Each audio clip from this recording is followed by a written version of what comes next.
Amados irmãos, bom dia. Eu quero convidar os queridos a abrirem a palavra de Deus em Lucas, capítulo 23, versículos 50 a 56.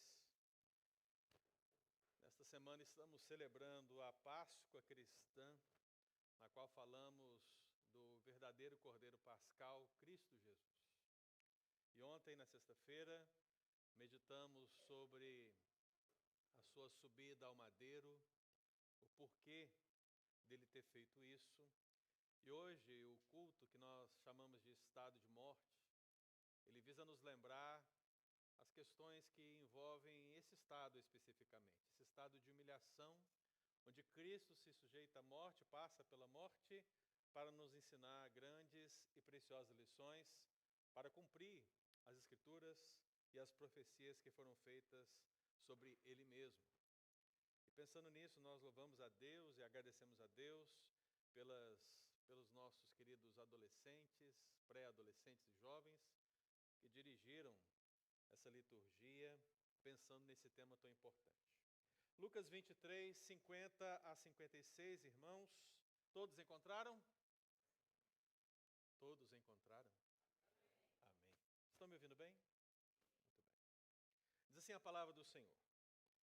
Eis que certo homem chamado José, membro do Sinédrio, homem bom e justo, que não tinha concordado com o desígnio e a ação dos outros, natural de Arimateia, cidade dos judeus, e que esperava o reino de Deus, tendo procurado a Pilatos, pediu-lhe o corpo de Jesus, e tirando-o do madeiro, envolveu-o num lençol de linho, e o depositou num túmulo aberto em rocha, onde ainda ninguém havia sido sepultado. Era o dia da preparação e começava o sábado. As mulheres que tinham vindo da Galiléia com Jesus, seguindo, viram o túmulo e como o corpo fora ali depositado. Então, se retiraram para preparar aromas e bálsamos, e no sábado descansaram segundo o mandamento. Amém, irmãos? Feche seus olhos, vamos falar com o Senhor. Senhor nosso Deus, nosso Pai, nós colocamos as nossas vidas na Tua presença nessa manhã de sábado, pedindo ao Senhor que leve a nossa mente, o nosso coração, aos acontecimentos que ocorreram há 2000 anos atrás, quando Deus, antes do sábado e no sábado, grandes revelações se sucederam nessa terra. Que o nosso coração seja ensinado pelo Senhor, ó Deus, para que verdadeiramente possamos entender o estado de morte de Cristo Jesus. No nome dele que oramos. Amém e amém. Queridos irmãos, Jesus subiu ao madeiro e morreu. Jesus verdadeiramente morreu. Diz a palavra de Deus que ele entregou o seu espírito e ao fazer isso clamou em grande, em alta voz, Tetel estai, está consumado. É claro que as palavras de Cristo, meu irmão, elas são mais do que uma citação do cumprimento de tudo aquilo que fora dito acerca dele mesmo nos profetas, aos pais, no Antigo Testamento. Mas as palavras de Cristo, meu irmão, ecoavam a grande agonia do inferno que estava sobre ele mesmo, pelo que ele estava experimentando na cruz. Muito mais do que a dor que causava fisicamente no corpo de Jesus, mas o inferno que adivinha sobre ele pelo abandono do Pai e pelo peso da justiça do Pai sobre o pecado de todos nós ali na cruz do Calvário. A sua agonia foi grandiosa, o seu sofrimento foi terrível. E é diante de tudo isso, e passando por tantas humilhações, que esse homem, Cristo Jesus, entrega a sua vida por nós, pecadores, não como um simples moribundo, meu irmão, mas dizendo em alto bom som, está consumado, para garantir para toda a posteridade a certeza de que ele pagou a dívida que havia entre Deus e nós. Ele pagou. Ele foi o sacrifício vivo, suficiente para aplacar toda a ira de Deus por todo e qualquer pecado da humanidade. Ele é o Cordeiro de Deus, o Cordeiro Pascal, que é morto agora uma única vez, de uma vez por todas, para trazer paz aos que estavam longe. Então, ao dizer tetelestai, ele expira na cruz do Calvário, e alguém me pergunta, meu irmão, o que é que ocorre a partir desse momento? Então eu queria que você pensasse pelo menos em duas dimensões, e a primeira delas não poderia ser outro lugar, senão na esfera espiritual. O que acontece na esfera espiritual quando Cristo morre na cruz? Bom, meu irmão, quando você entende a palavra do Senhor, você sabe que Jesus, sendo homem e sendo Deus, tendo a sua união hipostática, intocável, a sua alma, meu querido, volta a Deus. Cristo, portanto, vai ao paraíso, pois ele mesmo dissera a um daqueles ladrões que se arrependera juntamente com ele. Ele diz, lembra-te de mim, Senhor. E ele diz, hoje mesmo estarás comigo no paraíso. Portanto, a alma de Cristo, meu irmão, vai com o ladrão para o paraíso, para este antigozo da glória com o Senhor. O corpo de Jesus, meu querido irmão, logo será entregue à sepultura, descerá do madeiro à sepultura. E a grande pergunta, onde está o Logos? O Logos, meu irmão, permanece intocável. E é justamente o Logos que mantém a alma de Cristo no paraíso e mantém o seu corpo preservado enquanto o mundo continua nos seus aparentes pecados. Eu digo isso, meu querido irmão, porque se na esfera espiritual um ladrão está contemplando a glória, Cristo está ao lado do Pai aguardando o seu retorno, o corpo do Senhor logo será sepultado. No mundo real, neste mundo dos homens, algo totalmente diferente está acontecendo. E o que está acontecendo? Aparentemente, os poderes políticos permanecem os mesmos, não é verdade? Eles continuam a sua saga de dominar Israel. E os homens continuam os seus atos religiosos.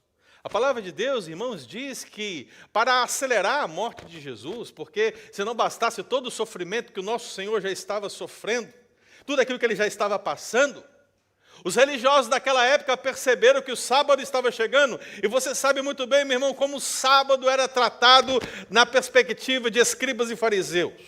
De maneira que logo eles correram até Pilatos e falaram, Pilatos, o sábado é chegado e precisamos que você autorize que se quebrem as pernas de Jesus para que ele possa morrer rápido. Afinal de contas, se não houvesse tanta crueldade até aqui, por que não um pouco mais de crueldade, não é verdade? Vamos acrescentar um pouco de crueldade, porque o sábado está chegando. E, meu irmão, para aquele que é cravado na cruz, os seus pés são o único sustentáculo que ele tem para conseguir respirar diante da agonia que está sobre ele. E no caso de Cristo, física e espiritualmente, sentindo toda aquela agonia infernal, os seus pés eram a única coisa que dava o sustentáculo para que ele pudesse permanecer vivo até o momento que ele diria e expiraria. Então eles queriam que se quebrassem as pernas, para que rapidamente Cristo pudesse morrer, pudesse não conseguir respirar e assim entregar a sua vida. Mas veja, meu irmão, que Cristo Jesus tem um controle total da sua morte. Cristo não morre na hora que os homens querem. Cristo não morre na hora que os poderes políticos religiosos se manifestam. Quando o soldado se aproximou de Cristo para lhe quebrar as pernas, logo percebeu que ele já estava morto. Claro, talvez eu não reconhecesse que a pessoa está morta, mas um soldado que mata 300 pessoas por ano na cruz, ele sabe quando alguém está morto, e logo quando ele olhou, ele percebeu que Cristo já estava morto, por isso não quebrou os seus ossos, para se cumprir a Escritura que diz que nenhum de seus ossos fora quebrado. Cristo tem um controle total da sua morte. Então lá está a sua alma no paraíso. Ali o corpo está na cruz. E é claro, meu irmão, que alguns ainda dizem que Cristo, depois que morreu, ele teria descido ao inferno. Ele teria descido a essas regiões onde as almas perdidas estão, e ali ele pregou aos condenados como que para declarar a sua vitória, ou coisa semelhante a essa. E, meu irmão, não há nada tão longe da verdade quanto a isso. Quando a expressão descende-te ad inferno ou desceu ao Hades é citada nos credos mais antigos, desde o século IV, meu irmão, não é senão outra coisa para declarar que Cristo desceu da cruz para a sepultura. Para dizer que ele saiu da agonia da cruz e da justiça implacável de Deus sobre ele, se humilhando à sepultura, se humilhando à morte e à morte de cruz. É isso que significa desceu ao Hades. Então, meu irmão, tudo isso acontecendo no mundo espiritual e no mundo físico, no mundo dos vivos, o cenário político, religioso continua. E a grande pergunta é, será que existe uma fé verdadeira em Israel?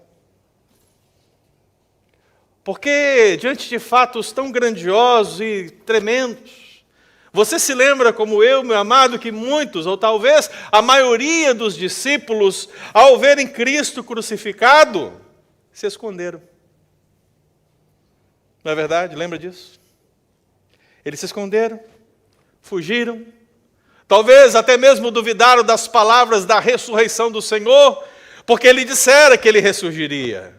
Ele dissera que padeceria e que ressurgiria, mas os discípulos talvez estavam totalmente duvidosos dessa realidade, porque diante dos sofrimentos da cruz, aqueles que estavam matando Cristo Jesus na cruz, diziam para ele todas as vezes, olha, você que diz que destrói o templo e o reedifica em 3 dias. Ora, você que salvou outros, salva-te a ti mesmo. Agora é a hora de você ressuscitar. Se você tem poder para reconstruir um templo que demorou 46 anos para ser construído em 3 dias, a hora é essa. Faça isso e nós creremos em ti. Então imagine, meus amados irmãos, os discípulos ouvindo todas essas blasfêmias contra Cristo e absolutamente nada acontece. Cristo sofre e sofre mais e continua sofrendo os horrores infernais na cruz do Calvário até que se expira. Então, no mundo dos vivos, aqueles que eram os discípulos de Cristo parecem ter sumido, e é justamente nessa hora que Lucas descreve o surgimento de um personagem extremamente interessante que se chama José, José de Arimateia. Meus irmãos, eu gostaria que você nessa manhã entendesse que diante da morte de Cristo é possível manifestar uma fé viva. E enquanto o mundo político persistia, enquanto o mundo religioso continuava com a sua questão sabática como maior do que qualquer coisa, enquanto muitos discípulos estavam escondidos e descrentes das próprias palavras de Jesus, um certo José aparece. E a palavra de Deus diz que esse José, meu querido, que não tinha concordado com as ações do Sinédrio que condenaram Jesus, esse se aproximou de Pilatos e pediu o corpo de Jesus. Meus queridos, eu quero falar nessa manhã justamente sobre uma fé viva diante da morte de Jesus. Porque uma fé viva diante da morte de Jesus, ela dá respostas claras. E quais seriam essas respostas? A primeira delas, justamente aqui no versículo 50 e 52. Posicionar-se com coragem. Repita-se comigo. Posicionar-se com coragem. Meus amados, esse é um tempo de ser corajoso. A morte de Cristo, meu irmão, não é o fim das coisas. Pelo contrário, é o cumprimento das coisas que Deus já tinha manifestado. A fé, portanto, ela não termina quando a morte de Cristo vem. Ela deve se manifestar de uma maneira muito mais forte. E é nesse sentido, meu irmão, que Lucas traz a história de José à baila, para que você entenda que a morte de Jesus deve nos levar a uma postura forte, de coragem, diante das intempéries dessa vida e diante de qualquer outras dificuldades que tivermos enquanto cristãos. A fé viva, meu querido, ela não se esconde nas sombras quando o custo de seguir a Jesus aumenta. Eu posso dizer que agora está muito fácil, está barato, pois podemos cultuar livremente. Você pode sair da sua casa e ir à igreja. Você pode pegar uma Bíblia e lê-la. Você tem um acesso total a Deus. É muito fácil. Mas chegará um tempo, meu irmão, e não tarda esse tempo, ele vem e ele chegará, onde seremos perseguidos ferozmente, onde a falsa igreja nos perseguirá poderosamente, onde o anticristo surgirá com força. E esse tempo será terrível, ainda que breve, para que seja verdadeiramente manifestados os filhos de Deus. E é por causa deles que esse tempo não durará muito tempo, mas durará algum tempo. E quando esse tempo chegar, meu querido, aquele que for fiel até a morte, receberá a coroa da vida. Então, meu irmão, veja que a vida cristã não é um mar de rosas quando se espera. Você pode estar tranquilo agora, mas chegará um dia onde a sua fé será requerida um preço alto. E é nessa hora que eu pergunto a você, você será corajoso? Você se posicionará com coragem? Porque José se posicionou. É interessante, porque José não é tão melhor assim do que eu e você. Afinal de contas, meu irmão, a coragem dele brota para quebrar um discipulado secreto. Sabe, tem gente que é discípulo de Cristo secreto. Tem um amigo secreto no final do ano e tem um discípulo secreto o ano todo. Eu sou de Jesus, mas só quando convém, entendeu? Quando convém. Porque senão eu escondo o meu cristianismo, escondo a minha religiosidade para não blasfemar, para que ninguém fique ofendido com as coisas que eu creio. Você não se posiciona, você não assume o seu papel. Ora, se a palavra de Deus diz que aquele que me confessar diante dos homens, eu o confessarei diante do Pai que está no céu, você faz justamente o contrário. Você não confessa, você não deixa claro, você não se posiciona, você não é corajoso, você é como José de Arimateia. Mas veja que José, meu irmão, teve uma mudança no momento que Cristo morreu. Porque ele se levanta agora com coragem. Esse discípulo, meu irmão, que era secreto, estava escondido em algum lugar do Novo Testamento, porque você sabe, se você lê o Novo Testamento, você não encontra José de Arimateia em nenhum outro texto da Bíblia, porque ele era secreto. José de Arimateia era como Nicodemos. Não o doutor, né? Lá da Flórida, o tio Nico, mas o original. A Bíblia diz que o original, por ser chefe dos fariseus, ele ia ter com Jesus à noite, se escondendo nas ruelas de Jerusalém para não ser visto.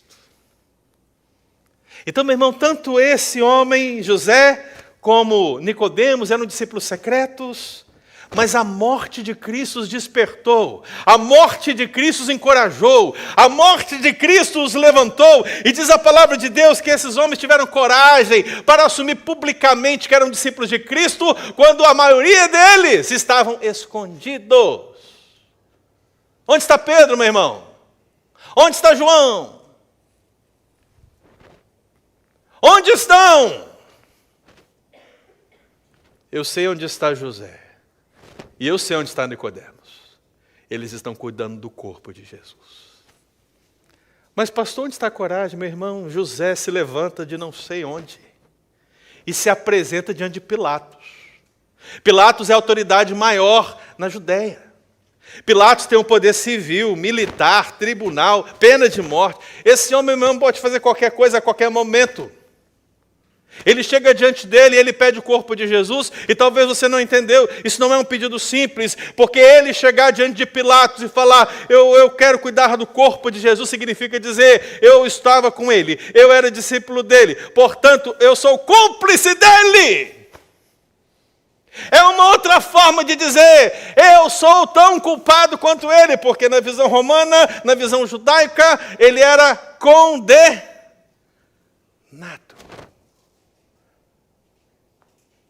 Por isso que Pedro negou Cristo, quantas vezes?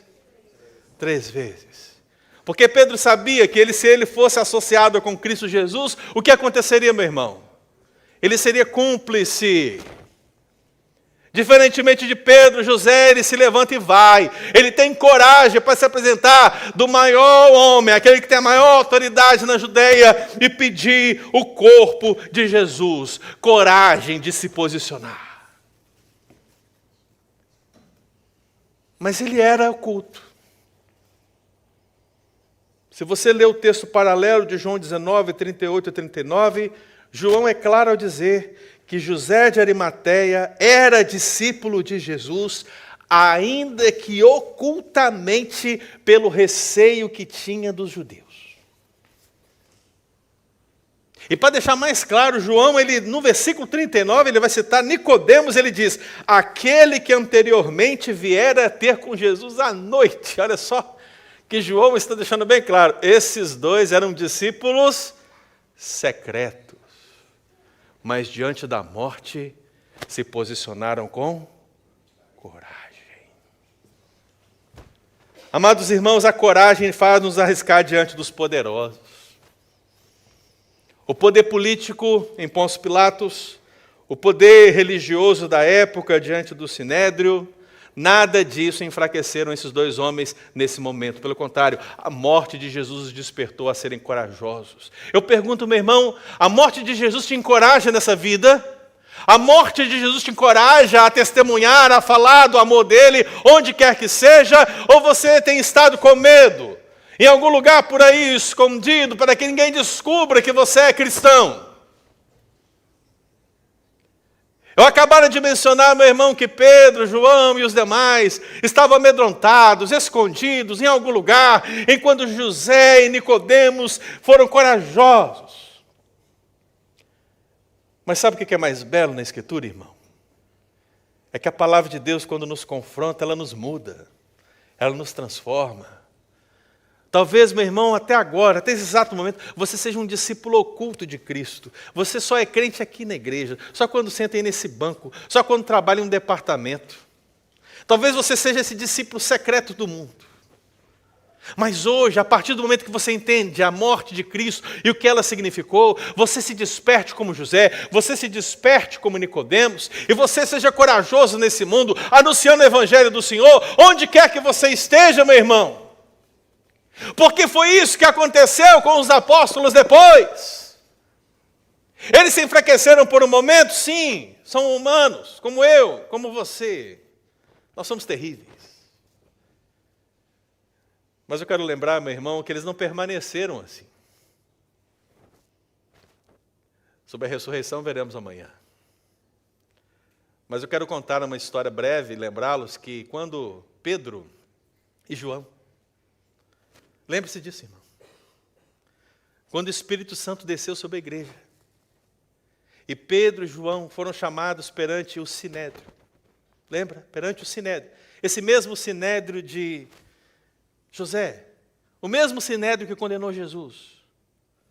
Esse Pedro e João, que estavam escondidos lá na casa, amedrontados, uma vez que eles foram cheios do Espírito Santo e transformados e entenderam que uma fé realmente se posiciona com coragem, a palavra do Senhor diz que com intrepidez eles anunciaram o Evangelho do Senhor, e diante do Sinédrio, meu irmão, a palavra que eles disseram para aqueles homens não foi outra senão essa: nós não podemos deixar de falar das coisas que vimos e ouvimos.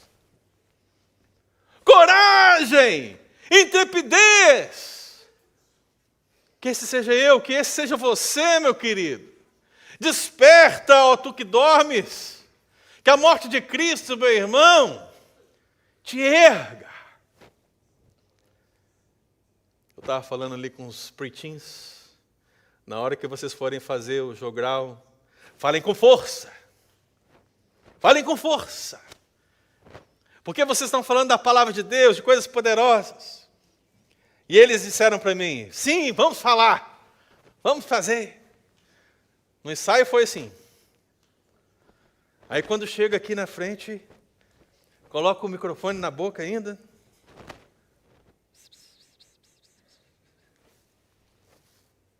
Sabe por quê, irmão? Porque é uma situação amedrontadora. É difícil você ficar de pé na frente de tantas pessoas e falar em público. Irmãos, é uma situação simples, mas eu quero dizer para você que nesse mundo vamos ter enormes lutas, desafios, dificuldades, mas a grande diferença é, você vai se posicionar. Você vai se levantar do seu lugar e vai se posicionar e vai falar da palavra de Deus. Porque é isso que vai fazer a diferença. Foi isso que José de Arimateia fez. Foi isso que Nicodemos fez. Foi isso que os demais apóstolos fizeram depois. Mas é o que temos que fazer em nome de Jesus. Amém? Posicionar-se com coragem. Primeira resposta de uma fé viva diante da morte.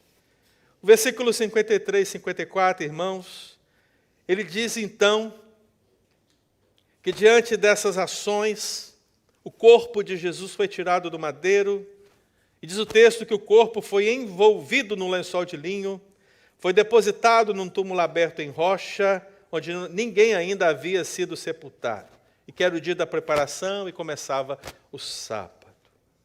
Meu irmão, a segunda resposta de uma fé viva diante da morte de Cristo é justamente essa: oferecer o melhor a Deus.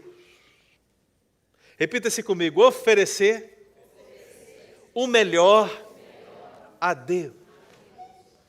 Meu amado irmão, o que Cristo ofereceu por você?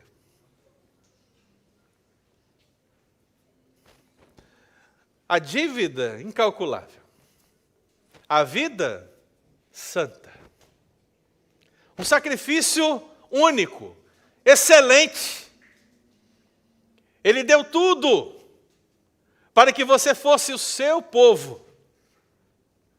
E agora, meu irmão, que ele está morto, agora que o seu corpo está sendo descido da cruz, a pergunta é: onde estão aqueles que deveriam cuidar do corpo de Cristo? Os discípulos, que disseram, vou agora colocá-los todos na palavra de Pedro: ah, Senhor, jamais te negarei. Parafraseando, sempre estarei com você, jamais te abandonarei. Eu sou Pedrão da massa. Mas logo Pedro já não estava ali. João, discípulo amado, um dos que estavam sempre tão próximos de Jesus, mais íntimos de Jesus, não estava ali. Estavam ali para nós, até agora, nesse momento, desconhecidos, irmãos. José de Arimateia e Nicodemos. E diz a palavra do Senhor que eles, no cuidado com Jesus, e tiveram um cuidado muito especial, porque o verbo grego envolveu, que está aqui, ele designa um cuidado carinhoso, um cuidado especial com o corpo de Jesus. E às vezes você chega no funeral de um ente querido e fala: isso aqui não é nada, isso não vale nada. Meu Deus, que postura mais gnóstica é essa, irmão? Se o corpo não fosse importante, por que Deus o ressuscitaria no último dia? O corpo é importante. Foi assim que Deus te fez. Então, meu amado, corpo é tratado com dignidade por ele, José e Nicodemos, no momento que ele é trazido da cruz, envolvido nesse lençol de linho. E eu quero que você entenda, meu irmão, que oferecer o melhor a Deus significa, meu irmão, entender que Cristo foi tratado com total dignidade, mesmo depois de morto. O seu corpo foi tratado com dignidade. E essa dignidade, meu irmão, por quem Jesus era para eles. Porque na perspectiva romana, Jesus era um condenado. Na perspectiva judaica, Jesus era um falso profeta, um blasfemo. Mas na perspectiva de José e de Nicodemos, Jesus era rei. As falsas palavras que foram colocadas sobre a cruz, esse é Jesus Nazareno, rei dos judeus, postas por eles em 3 línguas, para servir de ultraje àquele que era crucificado, no coração de José e Nicodemos, era uma verdade absoluta. Ele é sim o Rei dos Reis, o Senhor dos Senhores, e por isso eu vou dar o meu melhor. E o melhor deles, meu irmão, é trazido à existência no texto, quando é colocado o lençol de linho. Ora, meu irmão, veja, o que era um lençol de linho naquela época? O lençol de linho era uma coisa muito especial, era o tecido da alta sociedade, era o tecido dos reis, era o tecido daquilo que era importante. As vestes de Jesus foram rasgadas antes da cruz. Ao descer da cruz, meu irmão, Jesus foi envolto com a melhor veste da sua época. E quando você entende o significado da morte dele, aquele linho, aquele véu de linho que estava lá no templo, que rasgou de alto a baixo, só foi porque o Rei dos Reis venceu. No coração deles era rei. Vamos dar o nosso melhor. Lençol de linho. É a nossa reverência a Cristo. O texto paralelo de João diz que Nicodemos, meu irmão, também colaborou, dando o seu melhor. A palavra de Deus diz que, seguindo o princípio judaico, onde o corpo ao sepultado é levado alguns aromas para junto estar ali com o corpo, Nicodemos, meu irmão, gastou nada mais, nada menos que 100 libras de mirra e aloés. E eu sei, meu irmão, que isso aparentemente não significa nada para você, porque você não sabe o que é mirra, você não sabe o que é aloé, e você não sabe o que são 100 libras. Mas talvez faça significado para você eu dizer que Nicodemos ofereceu o melhor para ele, quando Deus decidiu comprar os melhores aromas possíveis para o corpo de Jesus, gastando nada mais, nada menos do que 150 a 200 mil dólares. Não é o valor em si, irmão, mas é o peso, é o sentimento de oferecer o melhor a Deus.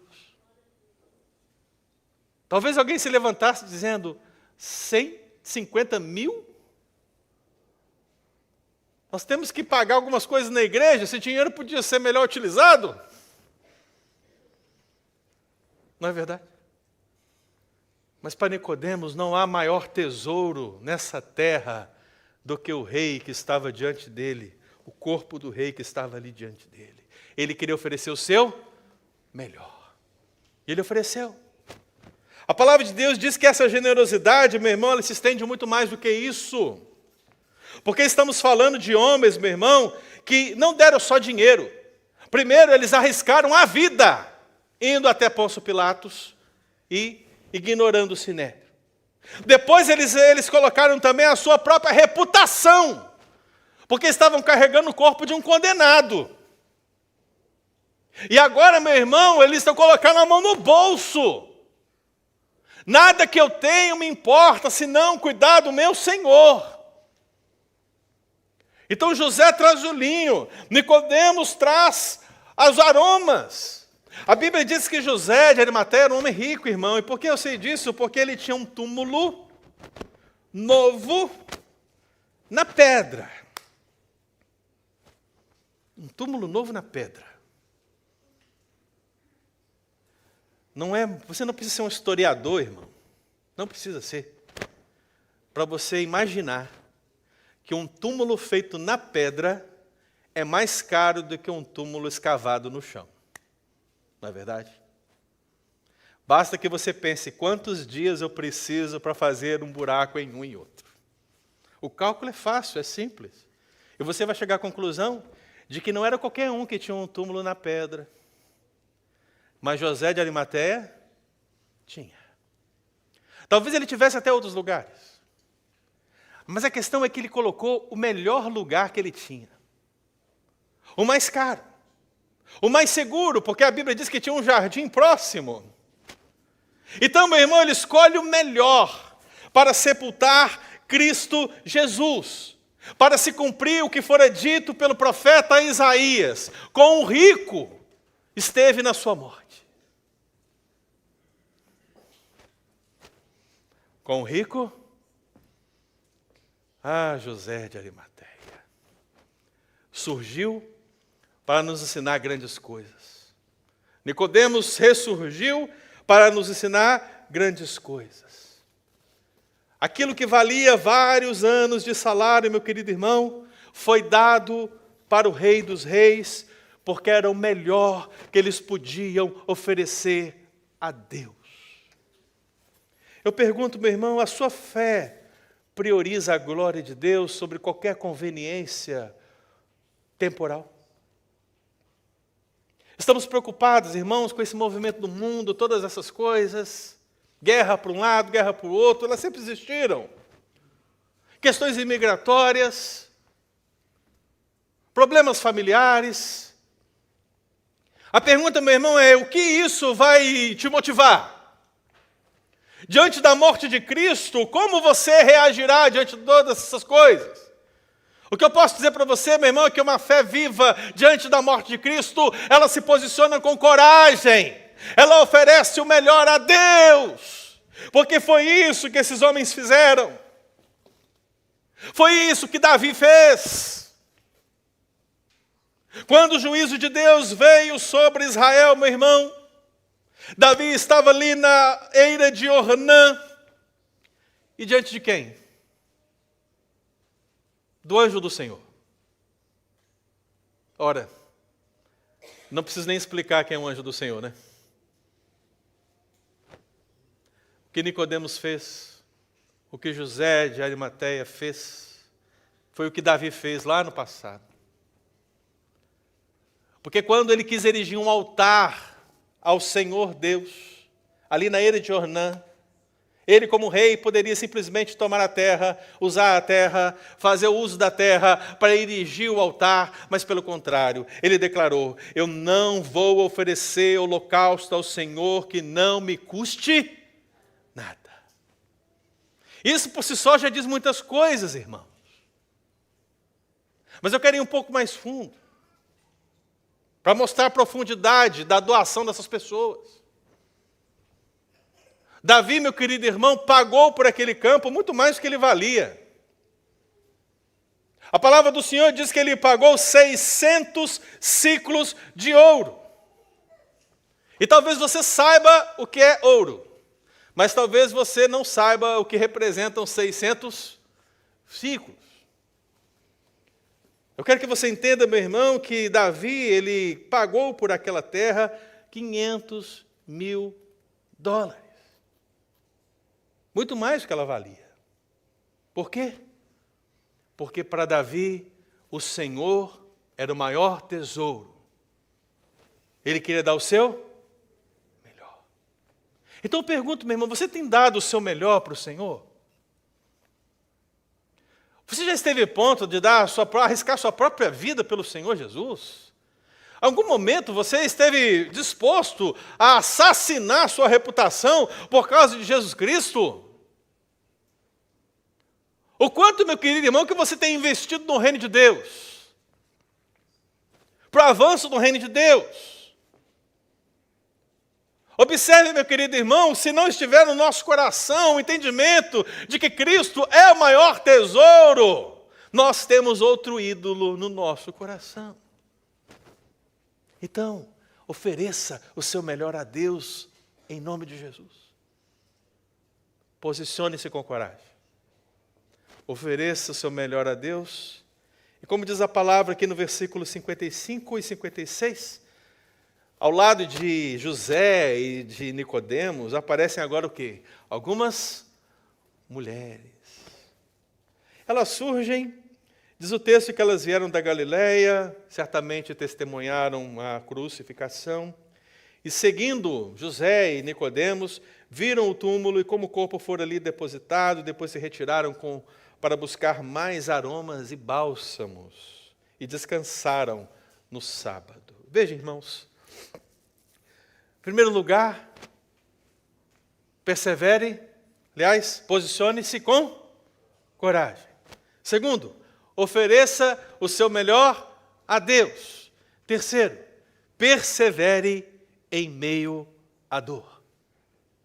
Repita comigo, persevere em meio à dor. Está doendo? Qual é a dor do seu coração? Qual é a perda que te machuca? Qual é a preocupação que te assalta? O que está agora aí na sua cabeça, trazendo ansiedade enquanto a palavra do Senhor está sendo pregada?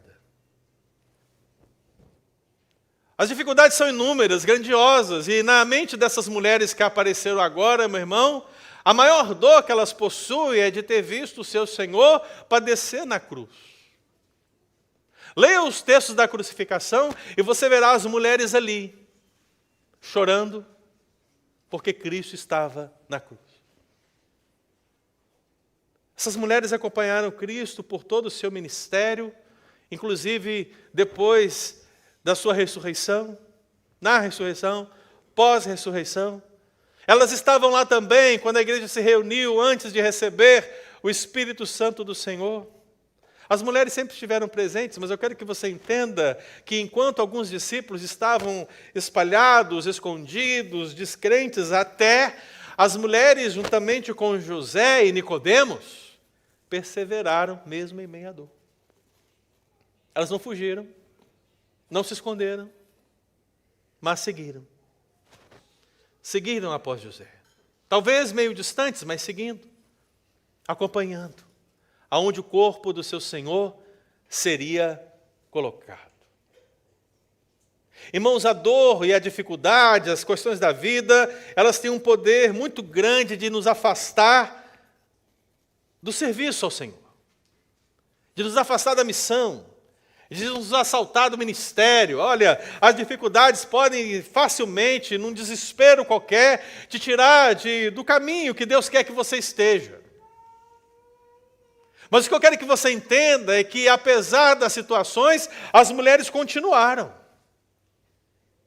E elas continuaram testemunhando fielmente até o fim, apesar do coração partido.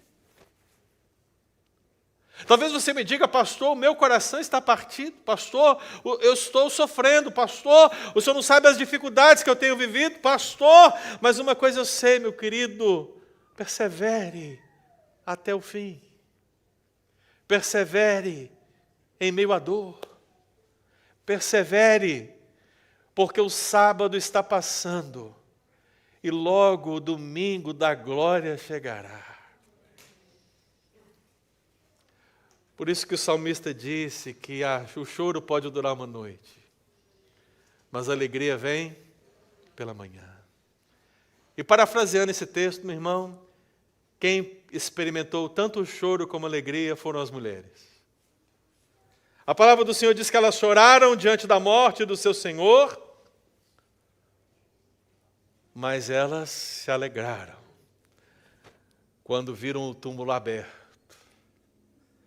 O lençol de linho dobrado sobre o lugar onde o corpo estava. E um homem de branco dizia: ele não está aqui, ele ressuscitou. As mulheres agora foram aqueles discípulos medrosos. Lembra? Ele ressuscitou. Aquelas mulheres agora são testemunhas da alegria. E elas estão ali para anunciar que Jesus ressuscitou. Mas veja, irmãos, elas perseveraram em meio à dor. Vale ressaltar, meu irmão, que naquele contexto, as mulheres eram as figuras mais socialmente, aliás, menos socialmente proeminentes. Elas muitas vezes não eram nem contadas. Mas veja que elas têm uma uma ação sem igual. Elas perseveraram mesmo diante da dor. Não se esmoreceram, serviram até o fim, porque veja, se não bastasse todo o cuidado de José e de Nicodemos oferecendo o seu melhor, eu digo para você, meu irmão, talvez você dissesse, se alguém chegasse aqui agora, né, e falasse assim, pastor, aqui está $200 mil, aqui está $500 mil para a missão, talvez o departamento de missionário falasse assim, estamos abastados. Vamos conseguir honrar os nossos compromissos, sustentar os campos missionários pelo mundo, graças a Deus por isso. Ao certo. Não para essas mulheres. Apesar delas terem visto todo o cuidado, todo o sacrifício que José e Nicodemos fizeram, elas no coração delas falaram, nós também queremos servir até o fim. Nós também queremos dar o nosso melhor. Então elas foram para algum lugar para preparar os seus próprios aromas e bálsamos, porque elas também queriam dar o seu melhor para Jesus. Servir até o fim. Portanto, meu irmão, para elas o bálsamo é excedente. Excedente. Não importa se já temos muito. Não importa se temos aumentado o número de pessoas que servem na igreja. Não importa se tem 10 pessoas servindo. Eu quero servir também. Eu quero ir também. Eu quero perseverar também. Eu quero trabalhar também. Eu quero dar minha contribuição para o reino de Deus. E isso, meu irmão, independentemente das suas dificuldades, das suas dores, das suas perdas.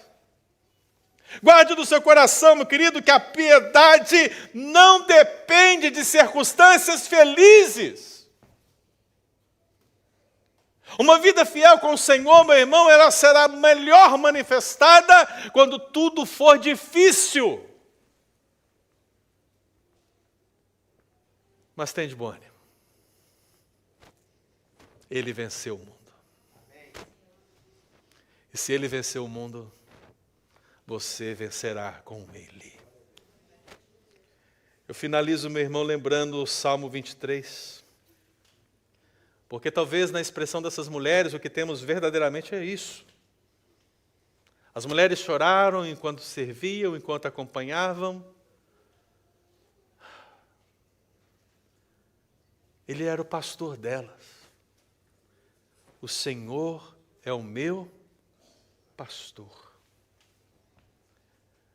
E na expressão daquilo que nós estamos falando acerca dessas mulheres, cumpre-se o versículo 4 claramente.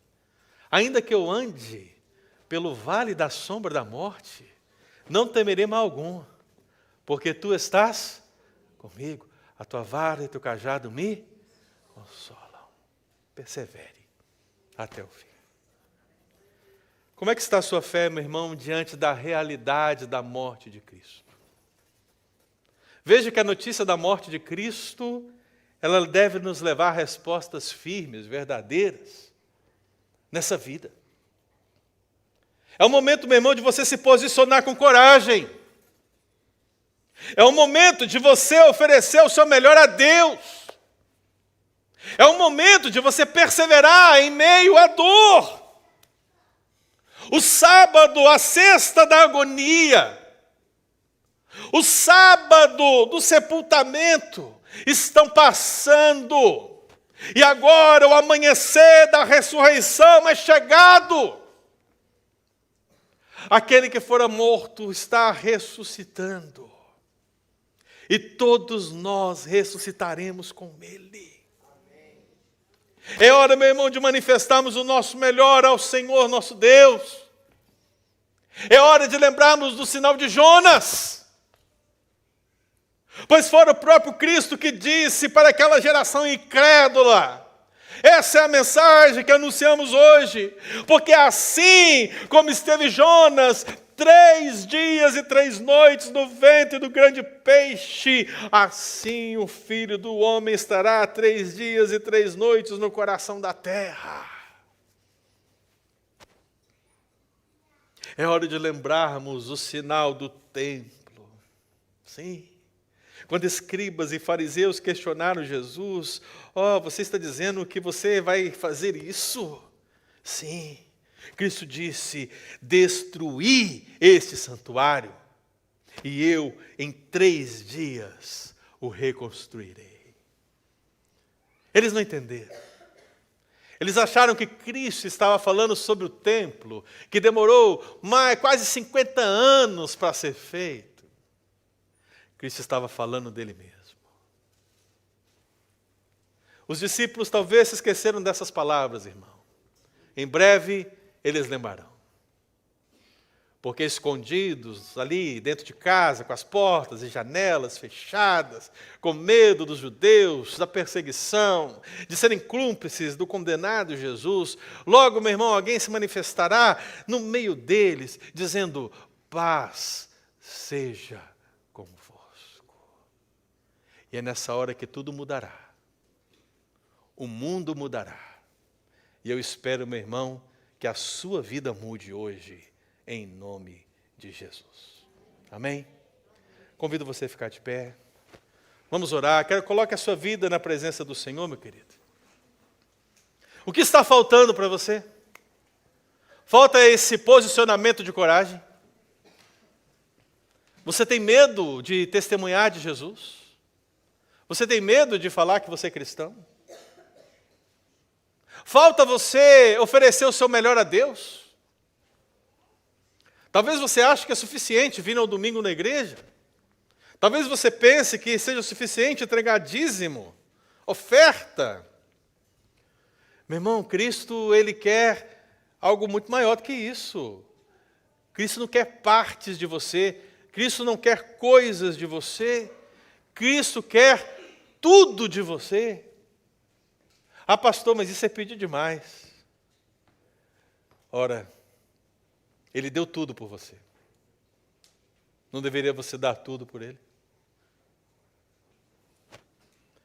Na expressão do Salmo 103, que darei ao Senhor por todos os seus benefícios para comigo.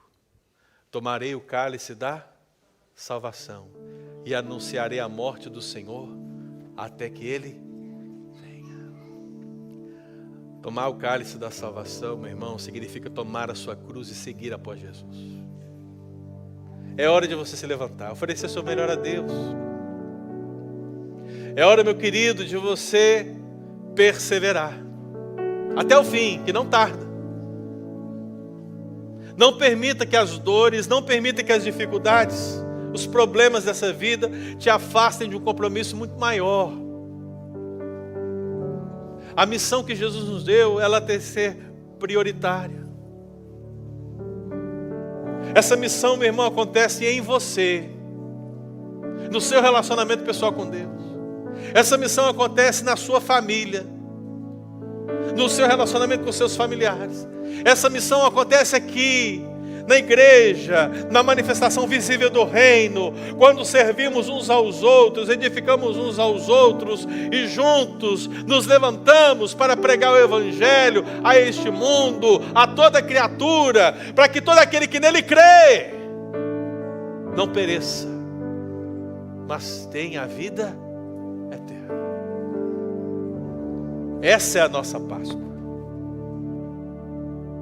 Então feche os seus olhos, meu querido, e peça ao Senhor uma fé viva diante da morte de Cristo.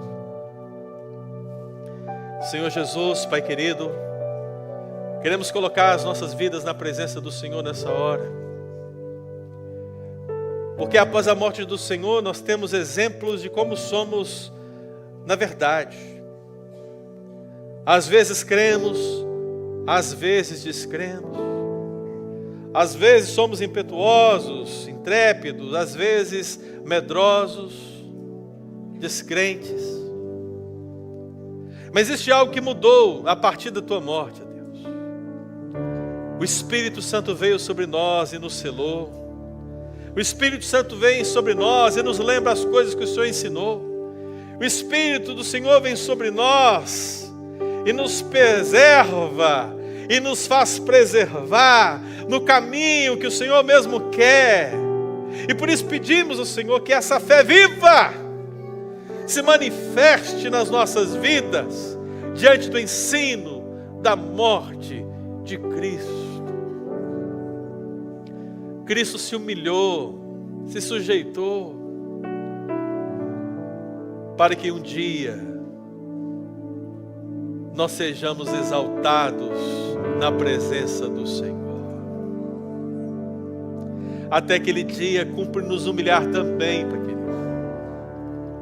Peço ao Senhor que nos humilhe. Peço ao Senhor que realmente nos coloque na posição de servos. Nos ensine. Nos faça realmente aprender com José, com Nicodemos, que antes eram discípulos ocultos, mas se levantaram com coragem, ofereceram o seu melhor. E como aquelas mulheres, perseveraram até o fim. Mesmo com dor, mesmo com perseguição, mesmo com dificuldades. Ó Deus, dá à nossa igreja a capacidade de viver essas verdades tão preciosas, para que a Páscoa seja verdadeira no nosso meio. E para nós, ó Deus, a Páscoa é Jesus. É o nosso maior tesouro. É o nosso maior bem. Naquele dia, a alma do Senhor estava no céu, o corpo estava no sepulcro, o Logos preservava ambas realidades, aguardando o grande dia da ressurreição, e ele chegou. Por isso, ó Deus, que amanhã, quando nós estivermos aqui no domingo do Senhor, agora o dia do Senhor, porque nele o Senhor ressuscitou, nós cheguemos para cá, certos do porquê o Senhor subiu ao madeiro, e de como devemos nos portar diante da sua morte, para celebrar a sua ressurreição com verdadeira alegria, pela vitória grandiosa que o Senhor conquistou para nós na cruz do Calvário, pelo teu amor manifestado ali, e pela tua presença real em nós, no nosso meio, até a consumação dos séculos. Dá-nos essa capacidade de vivermos, ó Pai, essa intensa alegria nesse domingo de ressurreição, em nome de Jesus. Amém. E que a graça do nosso Senhor e Salvador Jesus Cristo, que o amor de Deus, o eterno Pai, e as ternas consolações do Espírito Santo do Senhor, repouse sobre vós, povo escolhido de Deus, povo com uma fé viva, mesmo diante da morte, hoje e para todos sempre. Amém e amém. Amém, queridos.